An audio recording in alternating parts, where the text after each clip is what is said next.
Everybody, this is Jim at SP500chart.com, using time-honored techniques to understand modern markets, featuring daily technical analysis videos of the S&P 500 index. It is after the close on April 24th, 2012. But before we take a look at the chart, I just need to remind you that the website and the video are for educational purposes only. Nothing stated at either the video or the site is intended to be used as investment advice. I can draw lines on charts, but you have to draw your own conclusions from your own research and make investment decisions that are suitable for your personal financial situation. I'm not a licensed financial professional, just a guy that draws lines on charts.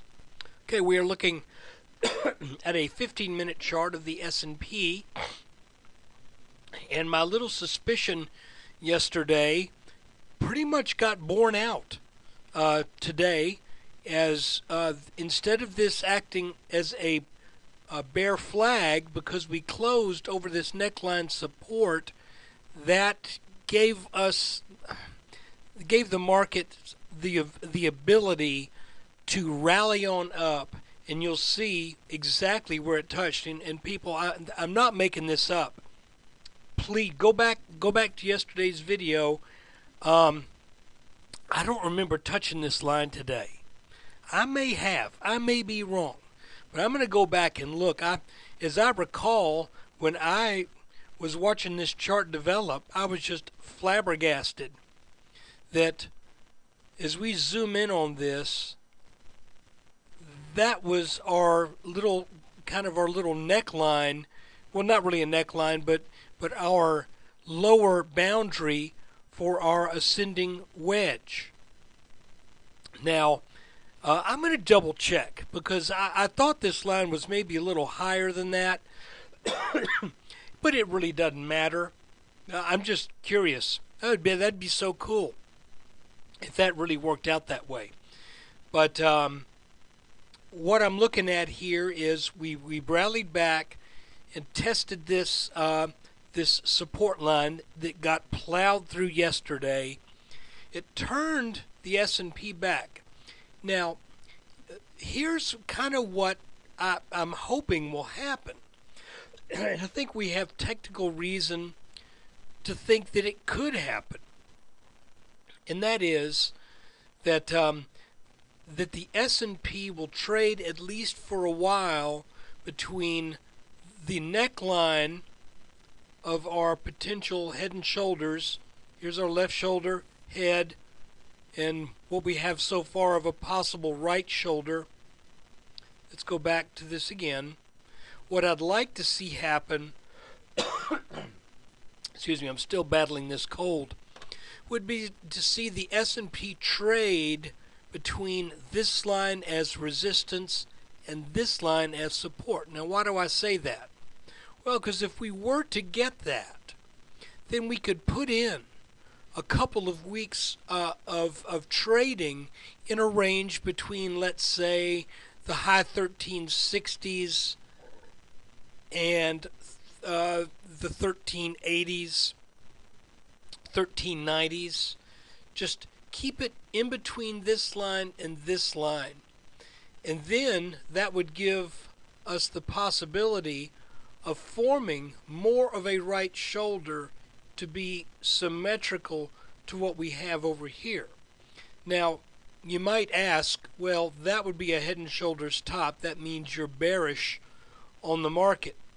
And I would say I'm not long-term bearish, but I am short-term thinking we need to come down at some point and test this line right here.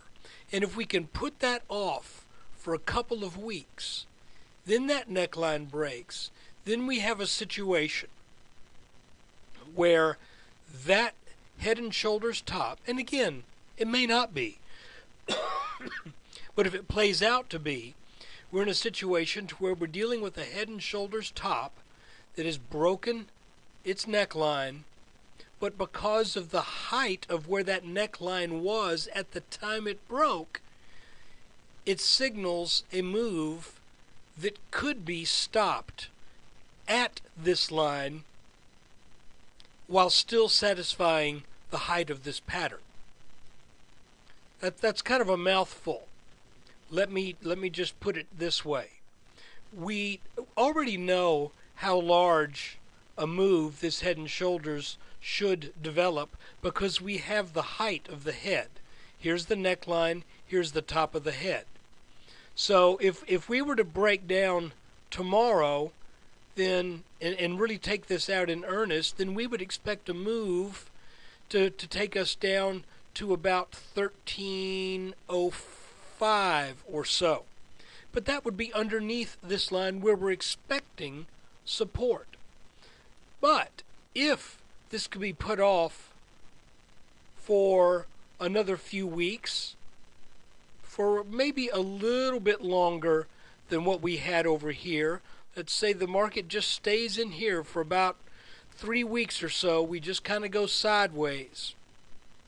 If it were to break down in, where would that be? Let me give you a date. Oh, that would be like May 21st. Okay? Well, they say sell in May and go away. If it were to break down then you could see that we would have a target that could potentially hit and still not take out this line where we're expecting support.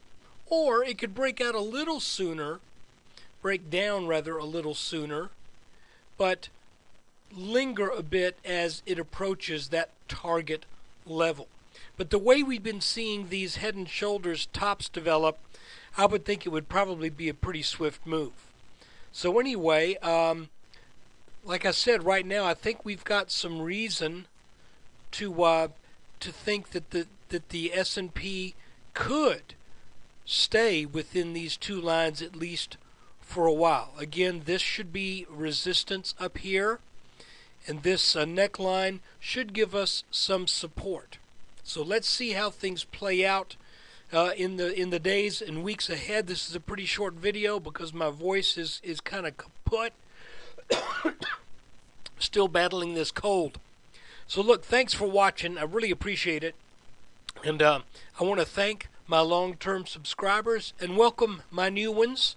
If you have any questions at all, shoot me an email. Find the email address at sp500chart.com. I'd love to hear from you. Thanks again for watching.